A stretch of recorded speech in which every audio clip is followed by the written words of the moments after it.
Hello everyone and namaskar.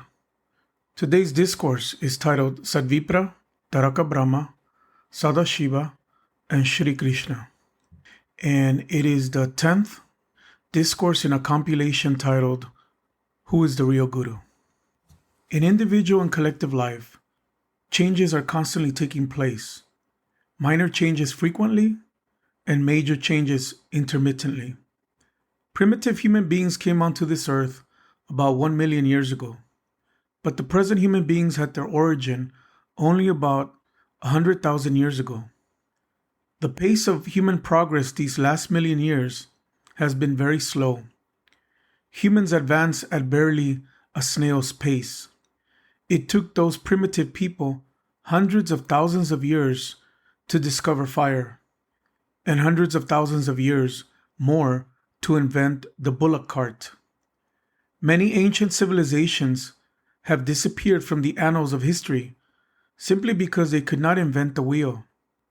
They were able to invent the boat, but as they had not invented the wheel, they could not make carts and chariots.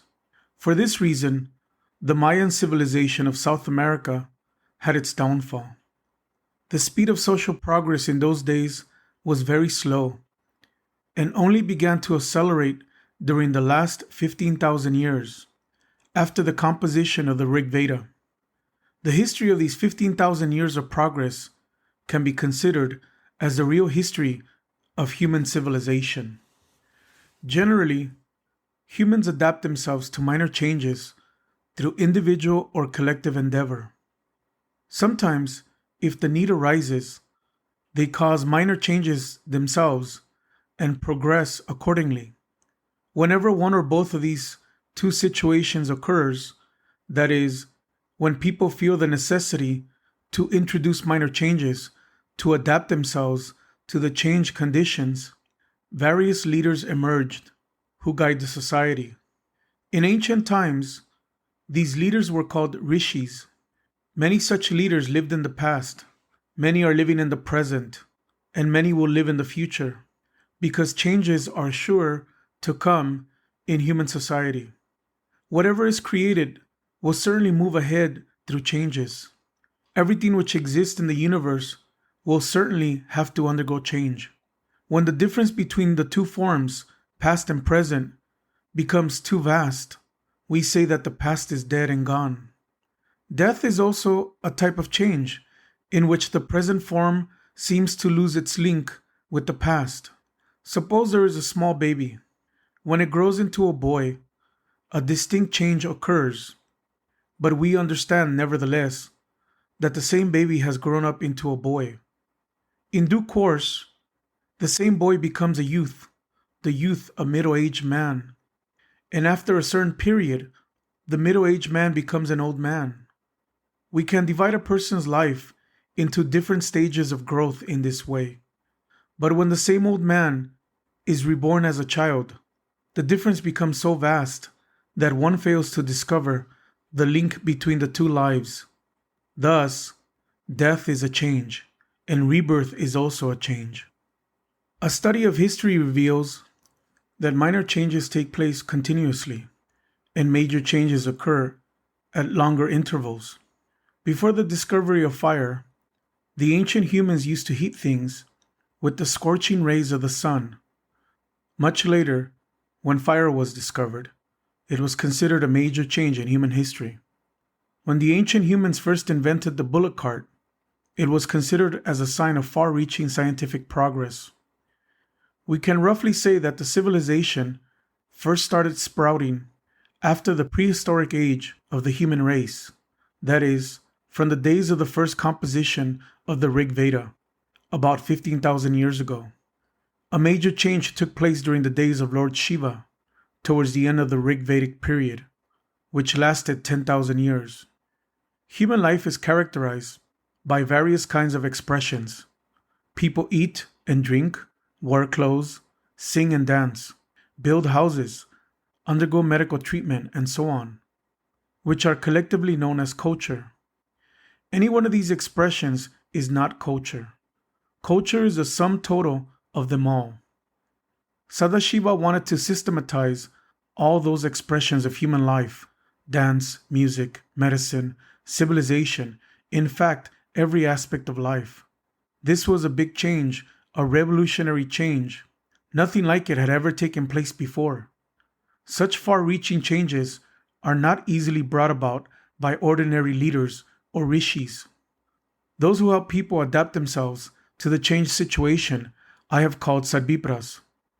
But the one who actually initiates the major change is called a Mahasadvipra. Sadvipras know how to lead people in perfect adjustment with the changed circumstances and guide them along the right path.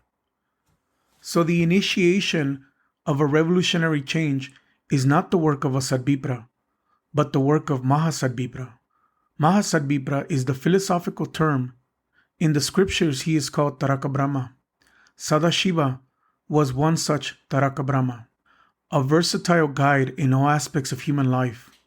In the post-Shiva period, however, the speed of social progress eventually slackened. It lost its momentum, and degeneration set in. The various parts of the social machinery became rusty. The situation demanded the advent of another great personality who was capable of pushing the society ahead and leading the people along the right path. Thus, about 3,500 years ago, another great leader emerged, Shrii Krishna. He also caused a big change in the society and infused a tremendous wave of social progress. One may ask whether Sadashiva alone brought about these major changes in the society. No, certainly not. He was assisted by numerous sadhakas, devotees, intellectuals, and ordinary people. In the scriptures, they are known as Shiva's Gana. It is said that other gods and goddesses were decorated with various kinds of ornaments. Some wore earrings and crowns, others carried conches and lotuses, and weapons such as discourses and clubs. But in the case of Shiva, his ornaments were his devotees, who worked tirelessly to build the society according to his instructions. What happened during the days of Shri Krishna? He too brought about a revolutionary change in the society. Those who assisted him in the revolutionary task were not necessarily wise and intellectual people, nor were they all well versed in all the scriptures. Many of them were ordinary members of society, but it is a fact that they were ardent devotees and sincerely worked for the welfare of humanity under the directions of Shri Krishna, Braja. Their wealth was their love for their Ishta, goal, their devotion to Krishna, and because of their devotion, they became successful in their lives. People achieve more with their sincerity than with their knowledge. This age, too, has undergone a marked change. Various kinds of problems have arisen in the society of today. New types of preparations, mental, physical, and all-round preparations are necessary to cope with the present situation. Corruption and degeneration have entered the minutest pores of the social body. The honest people will have to work towards a major change by fighting unitedly against this adverse situation. To succeed in this task, however, people will have to make thorough preparations.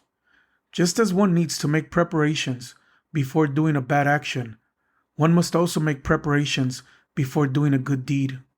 Good people will do good deeds. There is a preparatory stage before each action. In fact, long preparations have been going on, and today change has become inevitable. The situation brooks no further delay. About 3,300 years have passed since the days of Lord Krishna, and about 7,000 years have passed since the days of Shiva.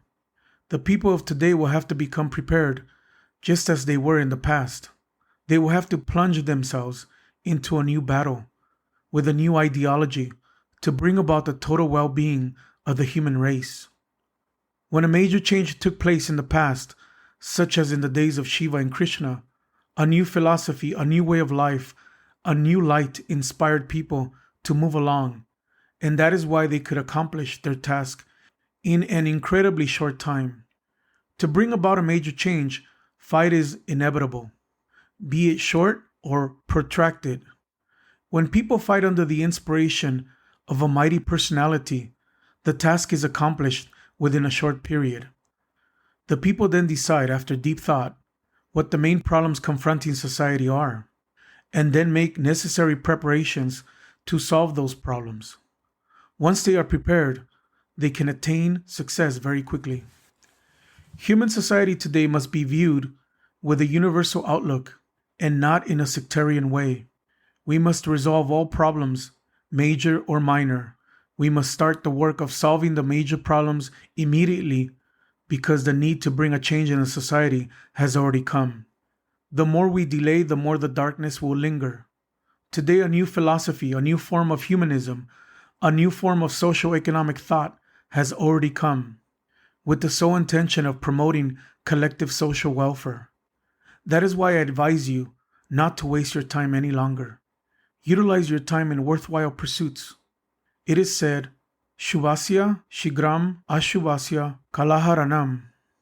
Before starting a noble task, you need not consult the almanac or the positions of the stars. Start it immediately.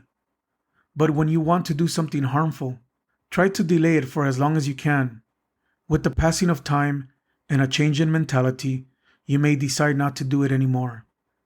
While you are executing your noble task, do not waste your time.